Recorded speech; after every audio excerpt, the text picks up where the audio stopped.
ምንድነው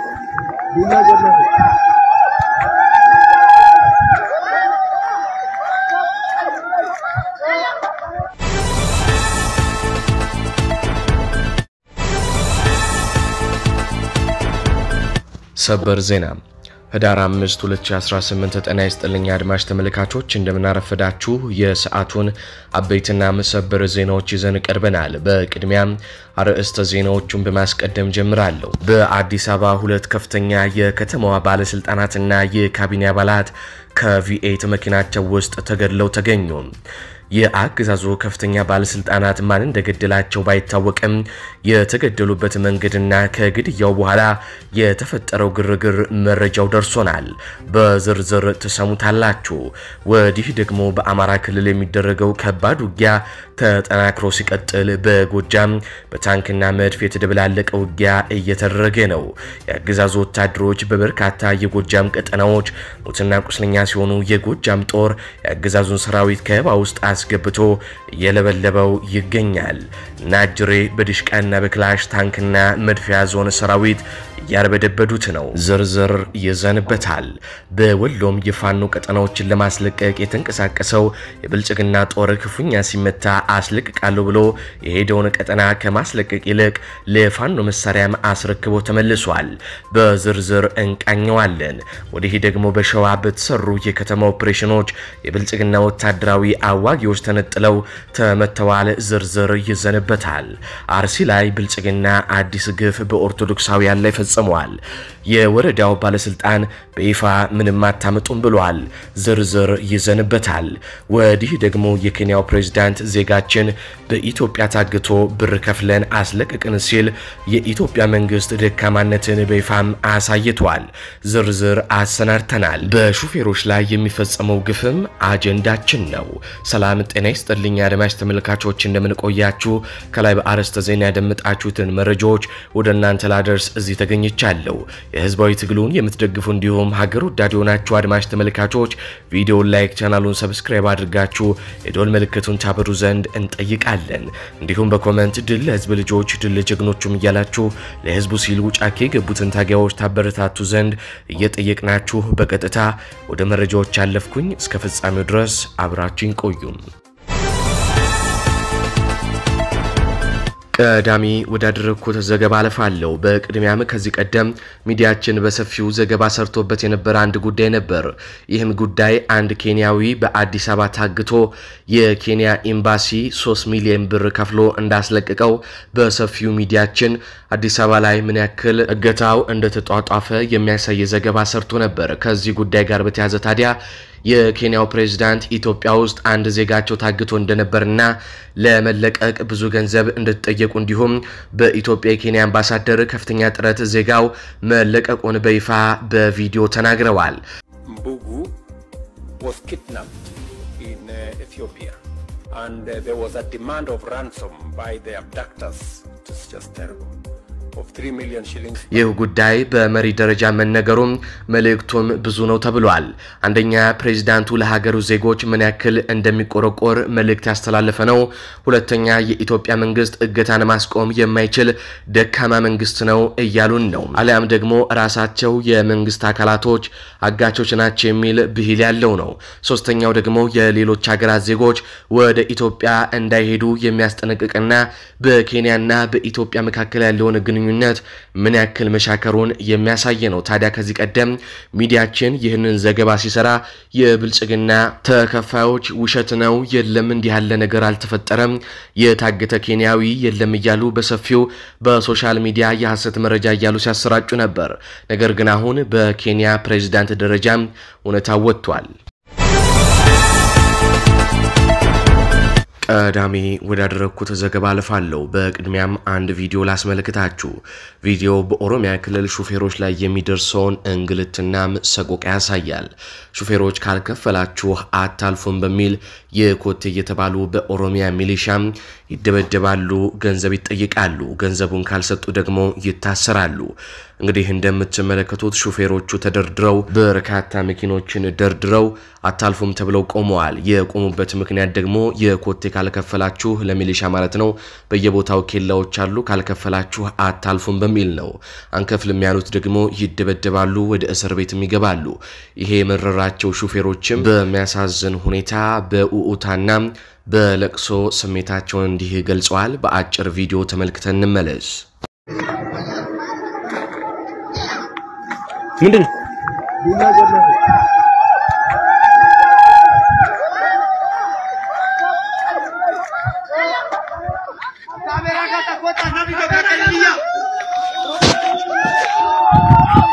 ይሄው ተመልከት ሹፌር እየጮኸ ነው ያለው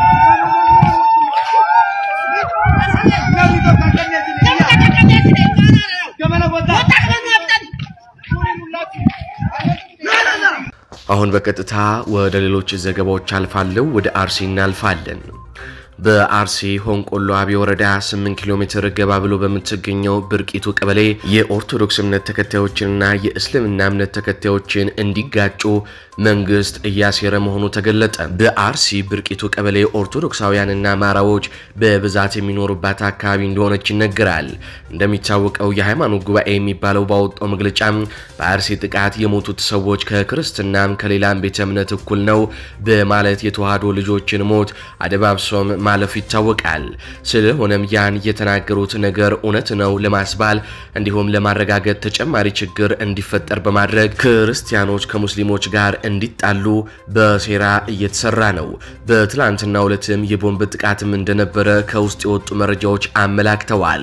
የቦምብ ጥቃቱን አንደኛው እምነት በአንደኛው ላይ እንደፈጸመ ተደርጎ በማህበረሰቡ ላይ በተነዛ ፕሮፓጋንዳም ሁለቱ ማህበረሰቦች የእምነት ተከታዮች እንዲጋጩም ተደርጓል። ሆኖም ግን እንዳሰቡት ሳይሆንላቸውም ስለቀረ የመንግስት አካላት በትላንትናው ዕለት ምሽት ላይ የኦሮሚያ ፖሊሶች የኦርቶዶክሳውያን 60 ኩንታል የሚሆን ወይንም 6 ክምር የሆነ ጤፋቸውን አቃጥለውባቸው ሄደዋል ነው የተባለው። ይህንንም ማድረግ ያስፈልጋቸው አገዛዝ ወይንም የሃይማኖት ተቋማት ጉባኤ ክርስቲያንና ሙስሊሞች ማህበረሰቡን በማጣላት የፖለቲካ ሸቀጣቸውን ሊሰሩበት መፈለጋቸውም ነው ተብሏል። ኦርቶዶክሳውያን በበዙበት ቦታ ሙስሊሞች እንዲጠቁ ሲደረግ፣ በተቃራኒው ደግሞ ሙስሊሞች በበዙበት ቦታ ኦርቶዶክሳውያን እንዲጠቁ ለማስደረግ የታሰበ የአገዛዙ ሴራ መሆኑንም ሚዲያችን ከአካባቢው ማህበረሰብ ያገኘው መረጃም ያመላክታል። በዚህም ማህበረሰቡ ከእንደዚህ አይነት የመንግስት ሴራዎች ራሱን እንዲጠብቅ ስንል እናሳስባለን።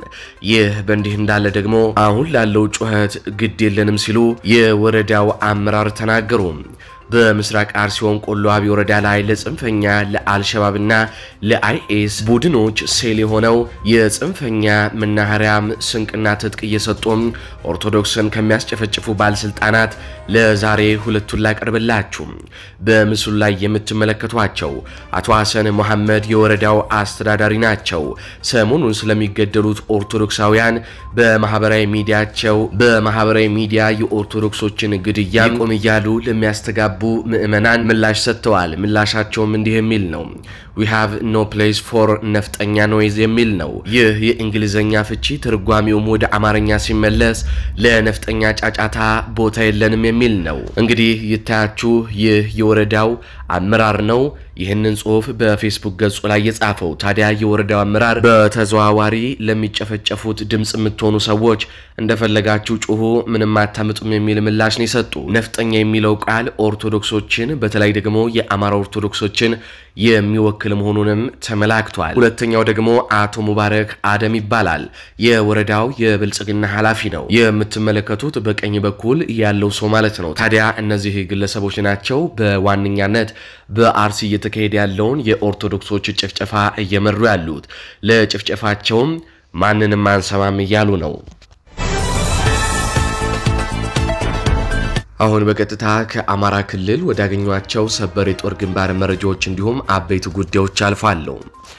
የሸዋ ጠቅላይ ግዛት እዝ ልዩ ዘመቻ ኦፕሬሽን ቡድን በሰራው አስደማሚ ከተማ ውስጥ ጥቃት በርካታ አገዛዙ ወታደሮች ክፉኛ ጉዳት ደርሶባቸዋል ተባለ። የአገዛዙ አየር ወለድ ኮማንዶ በሸዋ ጠቅላይ ግዛት እዝ በየቀኑ በሚጣልበት አደጋና በሚገጥመው ፈታኝ ውጊያ እየተማረከና አገዛዙን እየከዳ ሸዋ ጠቅላይ ግዛት እዝን እየተቀላቀለ ሲሆን በኮማንዶና በአየር ወለድ ሸዋን አጥሮ ለመውጋት የሞከረው የአገዛዙ ሰራዊት መሰረቱ እየተናደም እየተበተነም ይገኛል። በትላንትናው ዕለት በመንዝና ግሻ አውራጃ ሞላሌ ከተማ ሰርገው በመግባት አስደማሚ ኦፕሬሽን የሰሩት የሸዋ ጠቅላይ ግዛት እዝ ልዩ ዘመቻ ኦፕሬሽን የፋኖ ኃይሎች በአገዛዙ ወንበር አስጠባቂ ኃይል ላይ ባደረሱት ድንገተኛ ጥቃት 6 የባንዳ ሚሊሻ ከባድ ቁስለኛ ሲሆን 2 የአገዛዙ አየር ወለድ ከፍተኛ አዋጊዎች መከላከያ ሰራዊት እስከ ወዲያኛው ተሸኝተዋል ነው የተባለው። በሌላ የሸዋ ግንባር የእዙ ልዩ ዘመቻ ኦፕሬሽን ቡድን በትላንትናው ዕለት በይፋትና ጥሙጋ አውራጃም ደብረሲና ከተማ አስተዳደር ሰርጋ በመግባት የአገዛዙን አየር ወለድ ላይ በከፍተችው አጣዳፊ ጥቃት 3 የብልጽግና ባንዳ ሚሊሻ ጠርናፊዎች እንዲሁም አንድ ከፍተኛ የፖሊስ አመራር እንዲሁም አንድ ኬላ ቆራጭ ባንዳ በከባድ የቆሰሉ ሲሆን 2 የአየር ወለድ ሰራዊት እስከ ወዲያኛው ተሸኝተዋል ሲሉ የሸዋ ጠቅላይ ግዛት እዝ የፋኖ ኮሙኒኬሽን ቡድን ለሚዲያችን በላኩት መረጃ ማስታውቀዋል። ይህ በእንዲህ እንዳለ ወደ ወሎ ስናልፍ የአፋባሃ ጦር በወሎ ድል በድል ሆኗል። የአሳምነው ክፍለ ጦርና የዞበላምባ ክፍለ ጦር አሃዶች በጥምረት ባደረጉት ተጋድሎ ድል አስመዝግበዋል። የምስራቅ አማራ ኮር 1 አሳምነው ክፍለ ጦርና የምስራቅ አማራ ኮር 2 ዞበላምባ ክፍለ ጦር አሃዶች በትላንትናው ዕለት ንጋት ጀምሮ በጥምረት ባደረጉት ተጋድሎ ወሳኝ ወታደራዊ ቦታ የሆነችውን በቅሎ ማነቂያ ለማጥቃትና ለመቆጣጠር የመጣውን የብልጽግናን ኃይል ሙትና ቁስለኛ አድርገው ወደ መጣበት ወልዲያ ዙሪያም መልሰውታል። በተጋድሎ የአሳምነው ክፍለ ጦር 3ኛ ሻለቃና ዞበላምባ ክፍለ ጦር 7ኛ ሻለቃ በጥምረት የመጣውን የብልጽግናን ኃይል ከፍተኛ ሰብአዊና ቁሳዊ ኪሳራም አድርሰው ወደ መጣበት በመመለስ ቁልፍ ወታደራዊ ይዞታቸው የሆነችውን በቅሎ ማነቂያም አስከብረዋል። የፋሺስቱ ብልጽግና ዙፋን ጠባቂ ሰራዊት እንደተለመደው የፋኖን ክንድ መቋቋም ሲያቅተው ንጹሃንን ኢላማ ያደረገ መድፍ በማስወንጨፍ ድብደባ በመፈጸም ንጹሃን ላይ ጉዳት ከማድረሱ ባሻገር ቤትና ንብረት እንዲሁም እንስሳቶች ላይ ከፍተኛ ጉዳት በማድረስ በቀል ሲበቀልም መዋሉን የዓይን እማኞች ገልጸዋል። የብልጽግና ኃይል ከፍተኛ አገዛዙ ወታደር በዚህ ውጊያ ሙትና ቁስለኛ ሲሆን በርካታ መሳሪያዎችም በወሎ ፋኖ በምርኮም ተይዘዋል ነው የተባለው። ወደ ጎጃም አለፋለሁ። 206ኛ ኮር 14ኛ ክፍለ ጦር የበረሃኛው ጅብላ ሙተራ ሻለቃ የብልጽግናን ኃይል ተናንቀዋል። ከደብረ ኤልያስ ተነስቶ ወደ ቸርተከልና ከደብረ ማርቆስ ከተማ በመነሳት በሌላ አቅጣጫ በየቦ ወደ ሊባኖስ ቀበሌ ለመግባት በመድፍ የታገዘ ሙከራ ያደረገው የአገዛዙ ሰራዊት ከደብረ ማርቆስ የተነሳው የብልጽግና ኃይልን በመነጠል ውጊያ የከፈተችው የ14ኛ ክፍለ ጦር የፋኖ ኃይል ጅብላ ሙተራ ሻለቃ በብልጽግና ላይ ከፍተኛ ኪሳራ በማድረስ ሙትና ቁስለኛውን አሸክማ ወደ መጣበት አጣድፋ ሸኝታዋለች። ትስስር ፈጥሮ የተንቀሳቀሰው የብልጽግና ኃይል በሁለት ግንባሮች እንዲወጠር የተደረገ ሲሆን ከደብረ ኤልያስ ወደ ቸርተከል የተንቀሳቀሰው የብልጽግና ኃይል ሙሉ ለሙሉ ከበባ ውስጥ ገብቶ እየተጨነቀ አሁንም በዚህ ሰዓት እንደሚገኝ የተነገረ ሲሆን የብልጽግና ኃይል የደረሰበትን ከበባ ለመጣስ ተደጋጋሚ የሆነ የመድፍና የሞርተር ድብደባ በማድረግ ወይዘሮ ዜማ በቃል የተባለች የልጆችን እናት በአሰቃቂ ሁኔታም መግደሉም ተነግሯል። የአገዛዙ ኃይል በሞርተር ድብደባ እንዲሁም በታንክና በመድፍ ድብደባ የፋኖን ከበባ ለመስበር ቢሞክርም እና ጀሬ ግን በድሽቃ በክላሽና በብሬን የአገዛዙን ኃይል እያደባዩት አንድ በአንድ ሙትና ቁስለኛ እያደረጉት ይገኛሉ። እዚሁ ጎጃም ላይ የደጀን ወረዳ አመራሮች በ206ኛ ኮር 34ኛ ክፍለ ጦር በተደረገ የተጠና ኦፕሬሽን ተደመሰሱ። የቴዎድሮስ እዝ 206ኛ ኮር 34ኛ ክፍለ ጦር ዛምብራሃ ሻለቃ የብልጽግና ካምፕን ከበባ በማድረግ አነጋገ ላይ በፈጸመችው የተጠና ኦፕሬሽን በርካታ አገዛዙ ሰራዊት ሲገደሉ የወረዳ አመራሮችም ይገኙበታል። ምንጃር ላይ የጦር ካምፕ ያደረገው የአገዛዙ ሰራዊት በምሽጉ ድንገተኛ ከበባ የተደረገበት ሲሆን የዛምብራሃ ናብስቶች በሶስት አቅጣጫ በፈጸሙት ጥቃት ተጉነ ስለሺ ደጀን ወረዳ ኢንቨስትመንት ኃላፊ በላቸው ጋሹ የደጀን ወረዳ ብልጽግና ፓርቲ ወጣቶች ሊግ ኃላፊ የተደመሰሰ ሲሆን ተሾመ ብርሌው አስረሳ አዳሙ እሱ ባለው አለማው አወቀ ቢቱ የተባሉ ሚሊሻዎችም ከተደመሰሱ 20 የብልጽግና ወታደሮች መካከል ይገኙበታል ነው የተባለው። አሁን በቀጥታ ከአዲስ አበባ ወደ ተሰማው ሰበር ዜና አልፋለሁ። በአዲስ አበባ የቦሌ ክፍለ ከተማ ከፍተኛ ባለስልጣናት ተገድለው መገኘታቸው ተሰማ። የቦሌ ክፍለ ከተማ ጸጥታ ዘርፍ ኃላፊ አብዲ ገመቹና የቦሌ ክፍለ ከተማ የኦሮሚያ ጉዳዮች አስፈጻሚ አዱኛ ቦና የተባሉ በብልጽግና የተሾሙ ሹማምንቶች አንድ ላይ ተገድለው መገኘታቸው ሲነገር አብዲ ገመቹ የተባለው ግለሰብ ከቦሌ ክፍለ ከተማ በተጨማሪም በአዲስ አበባ ምክር ቤት የካቢኔ አባል መሆኑም ተነግሯል።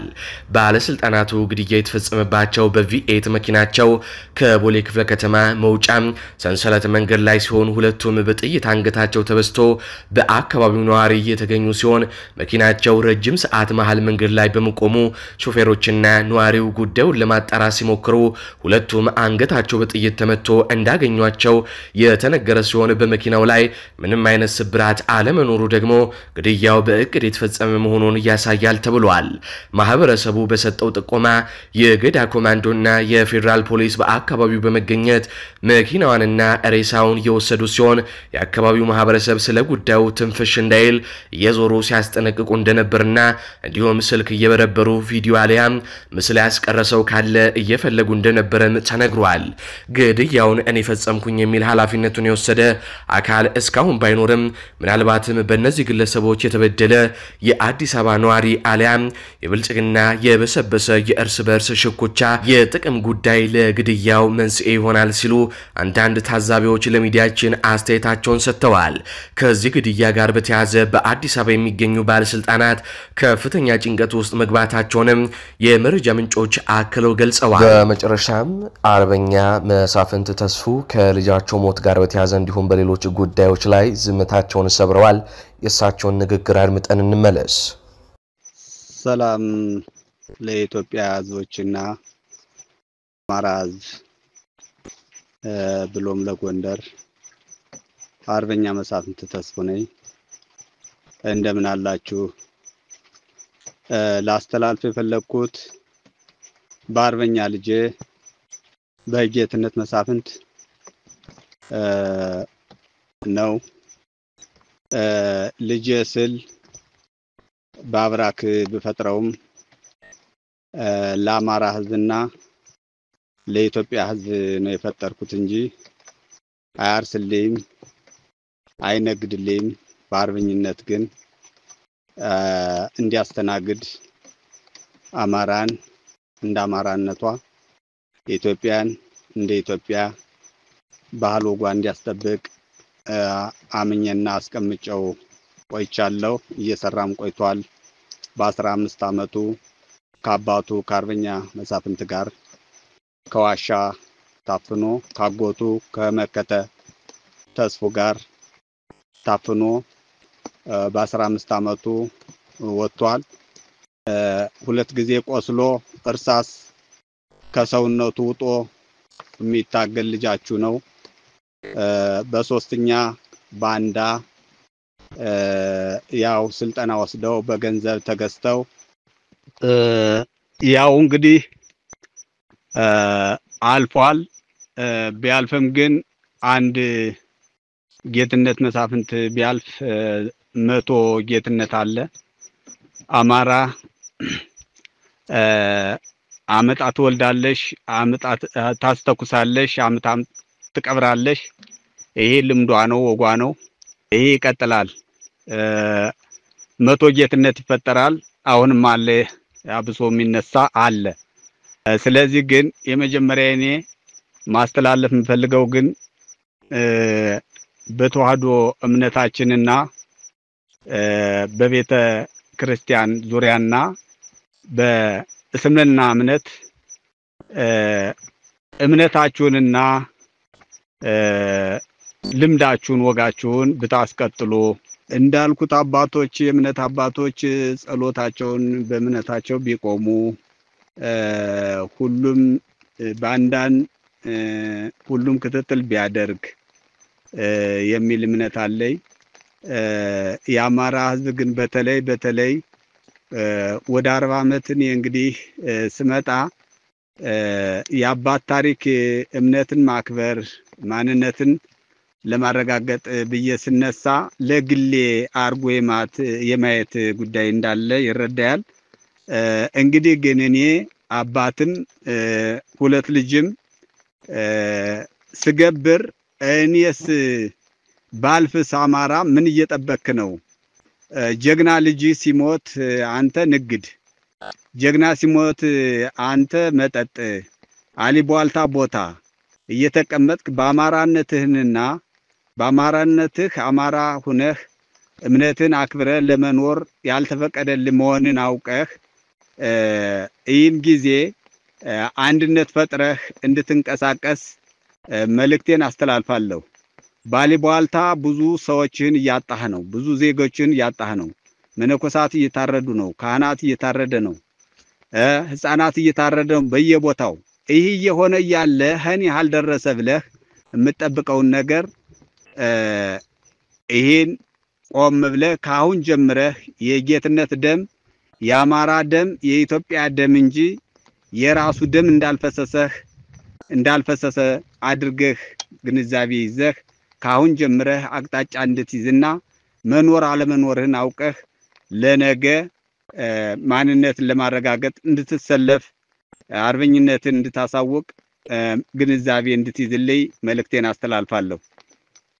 ከዚህ ውጭ እንግዲህ ጌትነት ለአማራ አልፏል፣ ለኢትዮጵያ ታሪክ አስገንዝቧል። እኔ ሞት አልልም። ዓለም አውቆታል፣ አገር አውቆታል። በትግሉ ባላማው ጸንቶ አልፏል። ይሄ አልሞተም። ሳይታወቅ የሚሞት ሳይታወቅ ባንዳ ሆኖ የሚበላ ነው። ይሄ እንደዚህ አይነቱ ነው ፍጥረት የሚያስጠላ እንጂ ሞት ያለ ነው። በታሪክ መሞት ሞት አይደለም። እና አገሬ ዜጎቼ እንግዲህ እኔ ማዝነው በልጄ ሞት አላዝንም።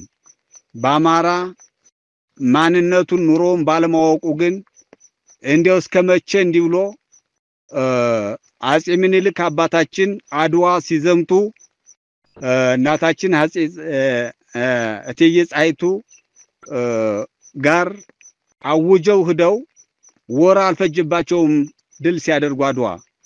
እኔ ግን ለ40 ዓመት እየተጠጋ ነው እንግዲህ አንድነት ባለመኖሩ አማራ ስንቱ ተኮር አርጎ እንደተመለከተህ መኖር እንዳችል በእምነትህ በአማራነትህ እንዴት አርጎ እንደተመለከተ ባለማወቅህ አንዱ ሲሞት አንዱ ብር መቁጠር፣ አንዱ ሲሞት አንዱ መጠጣት፣ አንዱ ሲሞት አንዱ መነገድ፣ ዳንስ፣ ጨዋታ፣ ቧልታ እስከመቼ? ይሄን ቆም ብለህ የልጃችሁን ሞት ባንዳን ማስወገድ የልጃችሁ ሞት ስሜተኛ ሁናችሁ ሁላችሁም የጸሎት አባቶች ጸሎት አቅም ያላችሁ አርበኝነት ስሜት ያላችሁ በአርበኝነት ተነስታችሁ እንድታግዙ ይንትግል። እኔ እስካልፍ ነው የምትጠብቁ። ነገስ እኔ ሳልፍ ምን ልታገኙ እንደሆነ አስባችሁበተይ እኔ ሳለሁ የሆነ የአማራነት ስሜት ለውጥ እንድታሳዩኝ በጥብቅ በአማራነት ስሜትና በንጹሃን ደም አምላክ በልጆቼ ደም አምላክ በእምነትና በባንዲራው አምላክ ጥብቅ መልእክቴን አስተላልፋለሁ። ኢትዮጵያ ታሸንፋለሽ፣ አማራ ታሸንፋለሽ፣ ለለት ትንገላታለሽ እና በርቱ። የኔ አዘን የኔ አይደለም፣ የአማራ አዘን ነው፣ የኢትዮጵያ አዘን ነው፣ የዓለም አዘን ነው። አዘንም አይደለም፣ ይሄ ደስታ ነው። ባላማ መሰየፍ ደስታ ነውና ጨርሻለሁ። አድማጭ ተመልካቾች ለሰዓቱ ያስኩላችሁ ዘገባዎች እነዚህን ይመስላሉ። በዜናዎቻችን ላይ ያላችሁን ሐሳብ አስተያየት በኮሜንት መስጫ ስር አስፍሩልን። እንዲሁም በዝግጅታችን ክፍል ላይ ያላችሁን ሐሳብ አስተያየት ምን ይጨመር ምን ይቀነስ የሚሉትንም በኮሜንት መስጫ ስር አስፍሩልን። እንዲሁም ቪዲዮውን ላይክ፣ ቻናሉን ሰብስክራይብ በማድረግ አጋርነታችሁንም እንድታሳዩን እንጠይቃለን። እንዲሁም ላልሰሙ እንዲደርስ ሼር በማድረግ ለበርካቶች ተደራሽ ታደርጉን ዘንድም እንጠይቃለን። በቀጣይ በሌሎች ዘገባዎች እስካገኛችሁ ድረስ ቸር ያሰማን።